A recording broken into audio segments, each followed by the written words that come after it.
Vamos abrir as nossas Bíblias em 1 Coríntios, capítulo 1, versículos 18 a 31.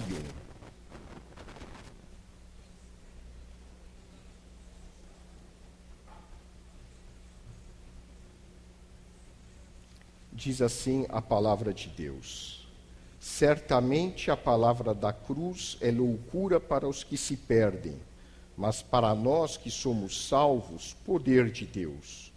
Pois está escrito: destruirei a sabedoria dos sábios e aniquilarei a inteligência dos instruídos. Onde está o sábio? Onde o escriba? Onde o inquiridor deste século? Porventura não tornou Deus louca a sabedoria do mundo?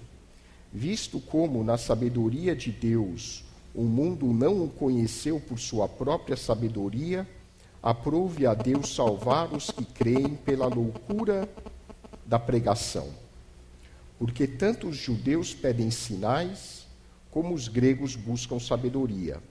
Mas nós pregamos a Cristo crucificado, escândalo para os judeus, loucura para os gentios. Mas para os que foram chamados, tanto judeus como gregos, pregamos a Cristo, poder de Deus e sabedoria de Deus. Porque a loucura de Deus é mais sábia do que os homens, e a fraqueza de Deus é mais forte do que os homens. Irmãos, reparai, pois, na vossa vocação, visto que não foram chamados muitos sábios segundo a carne, nem muitos poderosos, nem muitos de nobre nascimento. Pelo contrário, Deus escolheu as coisas loucas do mundo para envergonhar os sábios, e escolheu as coisas fracas do mundo para envergonhar as fortes. E Deus escolheu as coisas humildes do mundo e as desprezadas e aquelas que não são, para reduzir a nada as que são, a fim de que ninguém se vanglorie na presença de Deus. Mas vós sois dele em Cristo Jesus, o qual se nos tornou da parte de Deus sabedoria e justiça e santificação e redenção, para que, como está escrito, aquele que se gloria, glorie-se no Senhor. Oremos. Santo Deus, nosso Pai, te agradecemos por esta palavra, pedimos que o teu Santo Espírito esteja ministrando esta palavra aos nossos corações. Abre as nossas mentes, o nosso entendimento, para que possamos nos tornar cada vez mais cristãos sábios e maduros. Oramos a Ti agradecidos, em nome de Jesus. Amém. Sabedoria é um bem precioso. Todos nós desejamos ser sábios. Quando falamos em sabedoria e olhamos para a Bíblia, em relação ao Antigo Testamento, o grande personagem que vem à nossa mente é o rei Salomão. Rei Salomão, quando assumiu o trono de Israel, ouviu da parte de Deus, num sonho, que ele poderia escolher o que ele quisesse. E Salomão escolheu sabedoria. E Deus se alegrou muito com a escolha de Salomão. E a resposta de Deus para Salomão foi que, como ele optou pelo bem mais importante da vida, que é a sabedoria, Deus iria então abençoá-lo não apenas com sabedoria, mas com longevidade, com riqueza e com muitas outras bênçãos. O rei Salomão foi o rei mais próspero de Israel, e Israel nunca teve um período tão glorioso em sua história como na época de Salomão. O livro de Eclesiastes, atribuído a Salomão, descreve, num dos seus versículos, que a sabedoria oferece proteção como faz o dinheiro, mas a vantagem do conhecimento é esta: a sabedoria preserva a vida de quem a possui. A sabedoria protege, a sabedoria preserva as nossas vidas. No famoso livro de Provérbios, o rei Salomão escreve: o temor do Senhor é o princípio do conhecimento, mas os insensatos desprezam a sabedoria e a disciplina. O salmista, no Salmo 19, declara: os testemunhos do Senhor são dignos de confiança e tornam sábios os inexperientes. Sabedoria é um tema que percorre toda a Bíblia. Do começo ao fim, a palavra de Deus nos mostra a importância de buscarmos com todo o nosso afinco este bem precioso que é a sabedoria. Atualmente, ao lermos os jornais, ao assistirmos os noticiários da TV, o que é que nós presenciamos? O que nós estamos assistindo hoje, meus irmãos, é a autodestruição da humanidade. A humanidade está se consumindo. A humanidade está se destruindo. É impressionante como, em 2014, nós estamos assistindo a cenas de selvageria. Não em filmes de televisão, mas em fatos da realidade. Recentemente, uma revista colocou a foto de uma criança segurando a cabeça de um soldado que foi decapitado. Isso em 2014. Por quê, meus irmãos? A humanidade cresceu, se desenvolveu em termos científicos, em termos tecnológicos. Hoje, nós temos computadores, nós temos internet, nós temos celulares, nós temos aparelhos de micro-ondas. Nunca nós desfrutamos de um período de tão grande conforto e de tanta tecnologia como nos dias de hoje. Eu vejo os meus filhos em casa, com a habilidade que eles têm para acessar o computador, me dá inveja. Para fazer uma ligação no celular, eles usam às vezes alguns termos que eu nem entendo, não consigo acompanhar o ritmo deles. Os trabalhos que eles fazem no computador é uma coisa impressionante. Hoje você pode participar de palestras, de conferências online, em que pessoas do mundo inteiro podem, inclusive, participar através de videoconferência.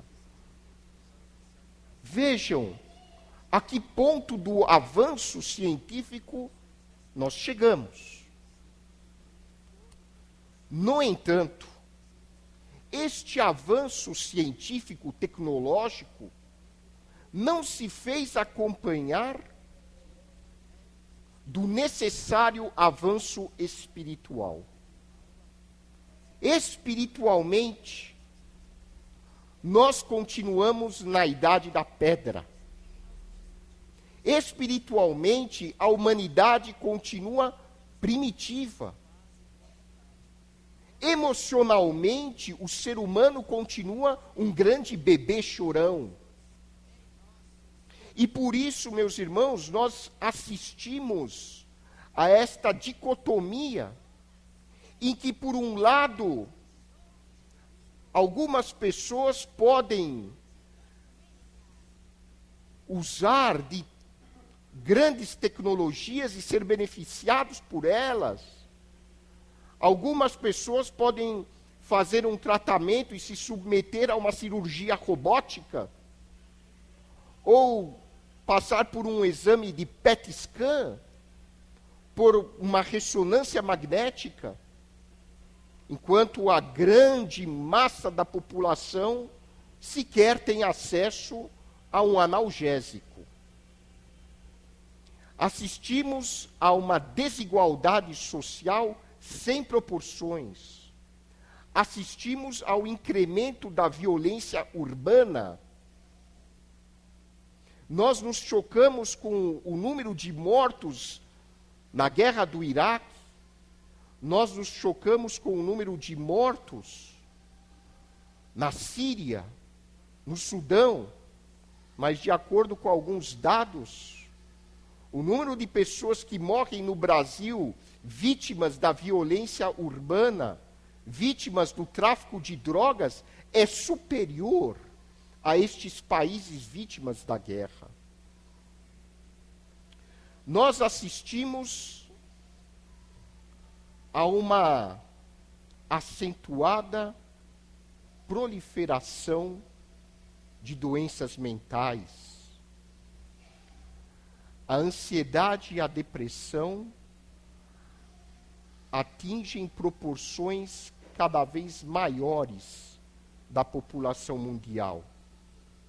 De acordo com a Organização Mundial de Saúde, se o ritmo persistir, em 2030, a depressão será uma epidemia responsável pela maior parte do absenteísmo no trabalho.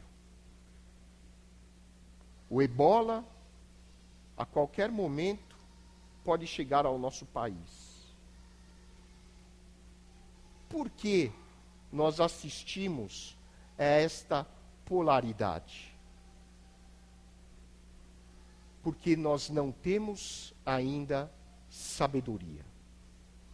A humanidade concentrou-se em buscar avanço tecnológico, informações, e deixou de lado aquilo que de mais ela necessita, que é a sabedoria que vem de Deus. E hoje, quem tem filhos sabe disso, as escolas se preocupam em inundar os alunos de um batalhão de informações literárias, geográficas, científicas, históricas. Quando eu estudo com os meus filhos para as provas, eu vejo que eles, meu filho tem 11 anos de idade, com 11 anos de idade ele está aprendendo coisas que eu só fui aprender depois de formado na faculdade. E esta avalanche de informações não é acompanhada por um tempo para que os jovens possam processar emocionalmente estas informações. E o excesso de informações que não é acompanhado de um tempo devido para o amadurecimento emocional, para o processamento dessas informações, é uma das grandes causas de estresse moderno. E, de acordo com o Dr. Augusto Cury, é uma das causas da chamada síndrome do pensamento acelerado, que produz sintomas de ansiedade, depressão e hiperatividade nas crianças. Por este motivo, a palavra de Deus chama a nossa atenção para que nós não desviemos os nossos olhos daquilo que é o mais importante para a preservação da vida neste planeta, para a preservação das nossas vidas e para que haja um verdadeiro clima de bem-estar. A sabedoria que vem de Deus. Em um mundo em que predomina a cultura que valoriza a força, que valoriza a riqueza, que valoriza o poder. A palavra de Deus nos recorda que a verdadeira sabedoria se encontra no exemplo de vida e nos ensinamentos do Senhor Jesus Cristo, o Mestre dos Mestres. E o que nós podemos aprender a partir do exemplo de Cristo? O apóstolo Paulo, escrevendo aos Coríntios, baseando-se no exemplo de vida e nos ensinos de Jesus, fala sobre alguns princípios que devem nos nortear para buscarmos e nos apropriarmos da sabedoria que vem de Deus. E o primeiro princípio mencionado por Paulo é a mensagem da cruz. O apóstolo Paulo diz que a palavra da cruz é loucura para os que se perdem, mas para nós que somos salvos é o poder de Deus. Diz Paulo, citando palavras do Criador: destruirei a sabedoria dos sábios e aniquilarei a inteligência dos instruídos. A mensagem da cruz é loucura para as pessoas que não estão abertas para Deus. O que é a mensagem da cruz? Em primeiro lugar, diz a Bíblia que o Senhor Jesus Cristo morreu na cruz pelos nossos pecados e ressuscitou ao terceiro dia.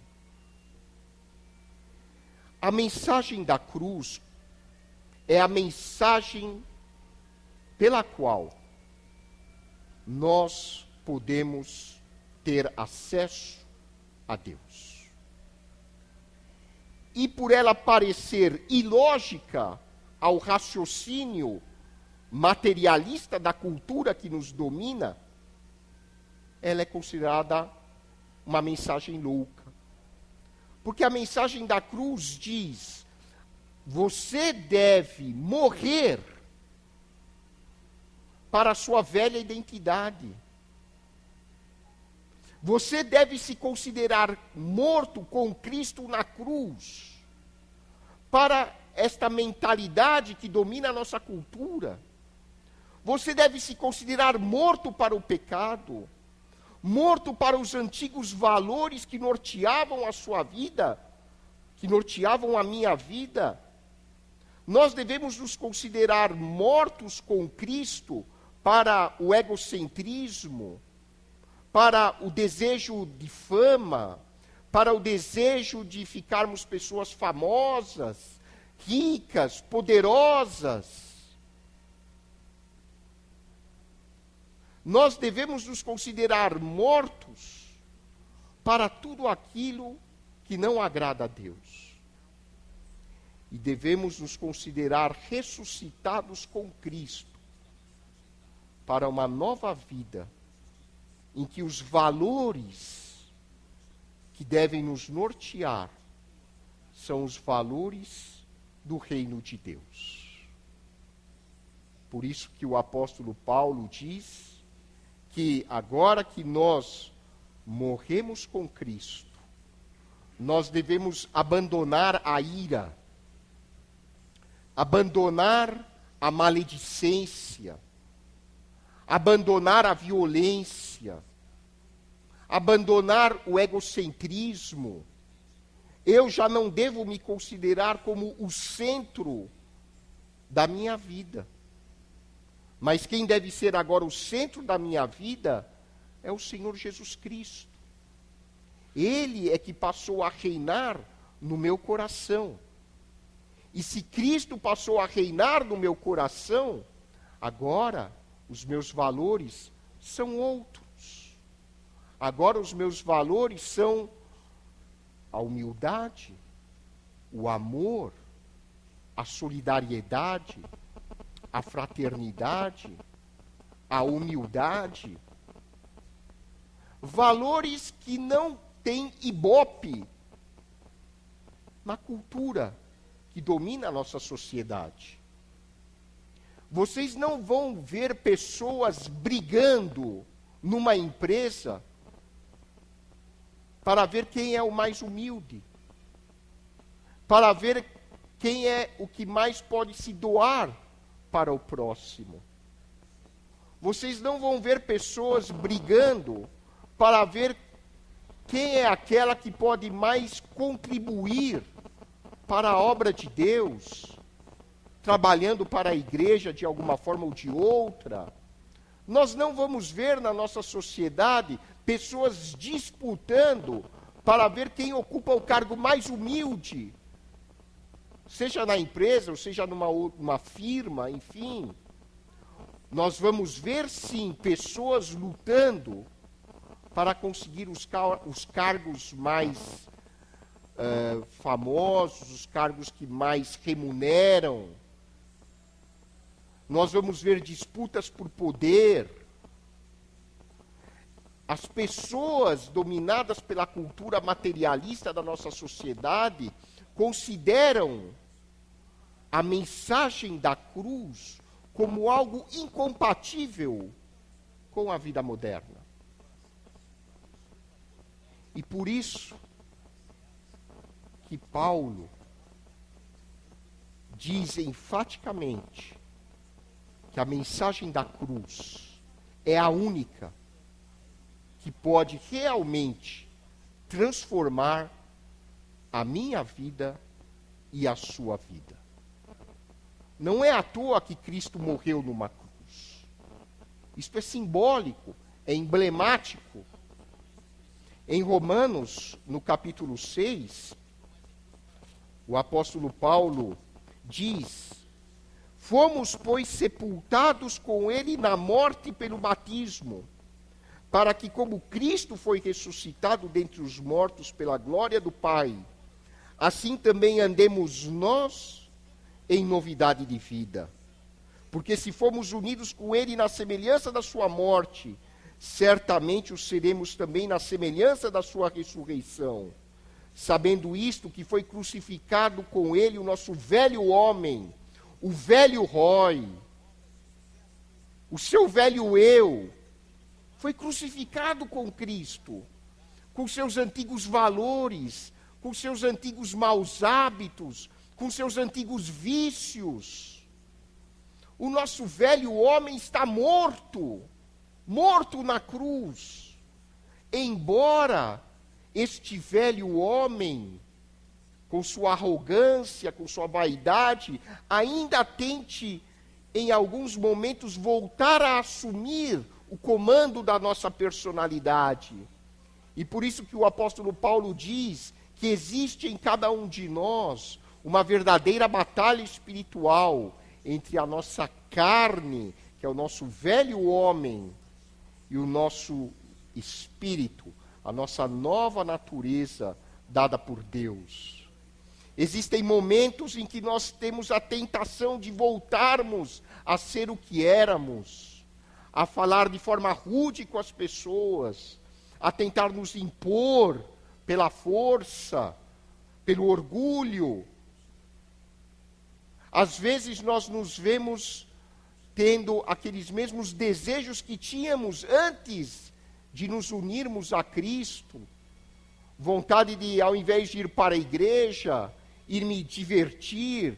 Não que isso seja errado, eu também gosto de me divertir, mas isso não deve ser a prioridade da minha vida.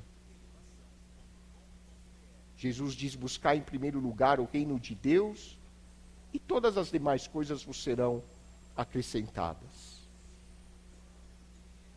Imagine o seu velho eu, morto na cruz.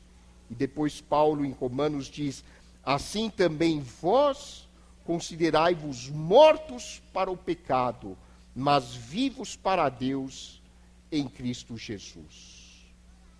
Estamos mortos para a bebedeira, estamos mortos para qualquer tipo de vício em drogas, estamos mortos para a infidelidade conjugal, estamos mortos para a arrogância, estamos mortos para o orgulho, estamos mortos para a intolerância, para o preconceito, para a falta de paciência. Morremos para tudo isto. Morremos com Cristo na cruz. Cristo na cruz pregou todos estes pecados, de uma vez por todas.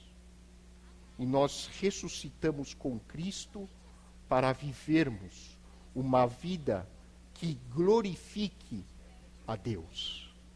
E uma vida que glorifica a Deus é uma vida que nos transforma. E toda transformação genuína vem de dentro para fora, não é imposta. Ninguém pode transformar o outro pela imposição. A transformação vem sempre pela mudança de consciência, pelo despertar de uma nova consciência. E o que a nossa sociedade precisa hoje é de uma nova consciência. O que a nossa sociedade precisa hoje é de novos valores. Sexta-feira, tive a oportunidade de sair com alguns amigos. Estávamos conversando sobre as eleições.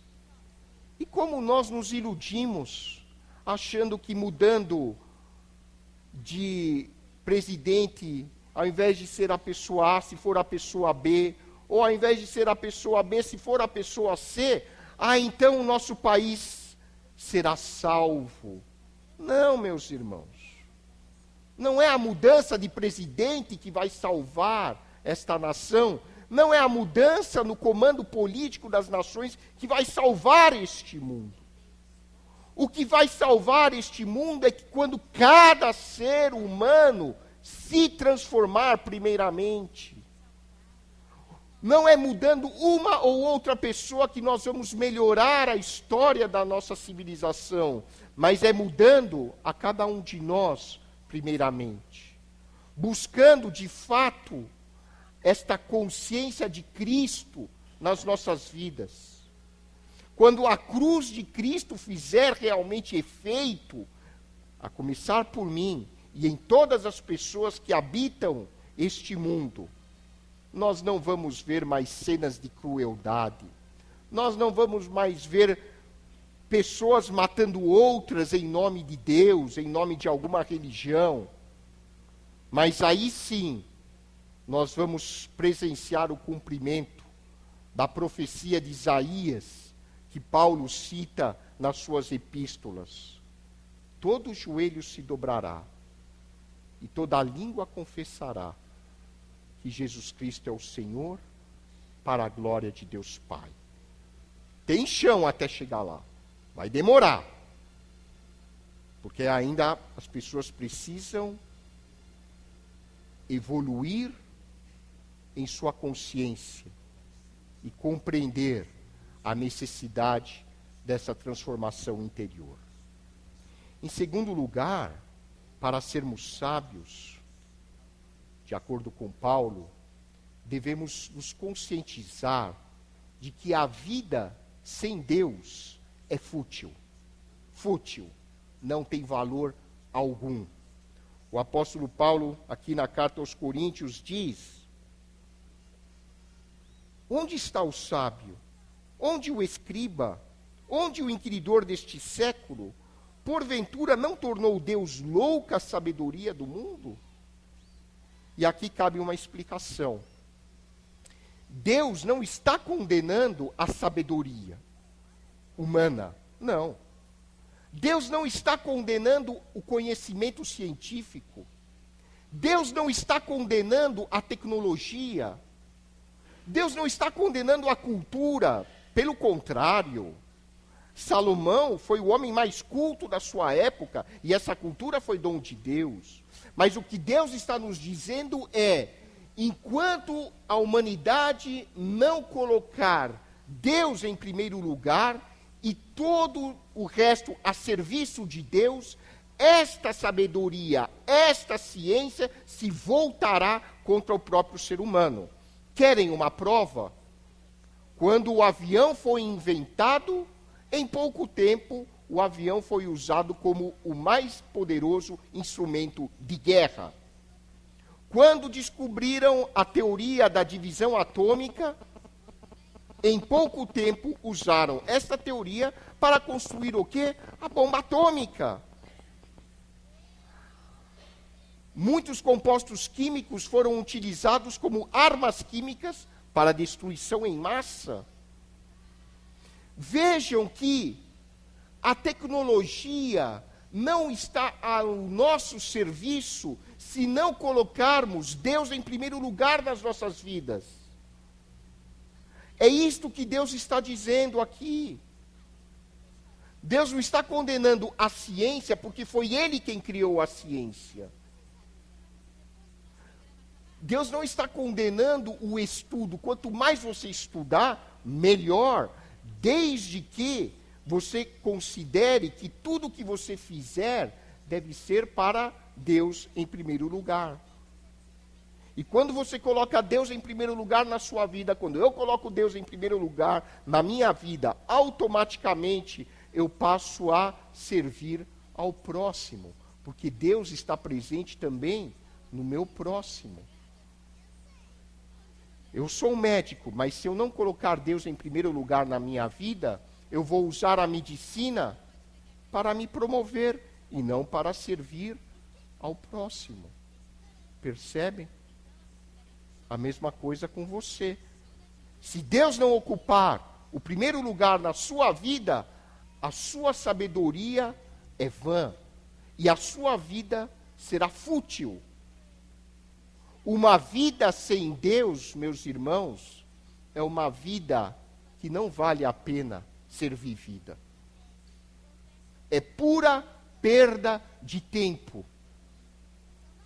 A vida só tem sabor, a vida só tem graça, quando nós vivemos em comunhão com Deus.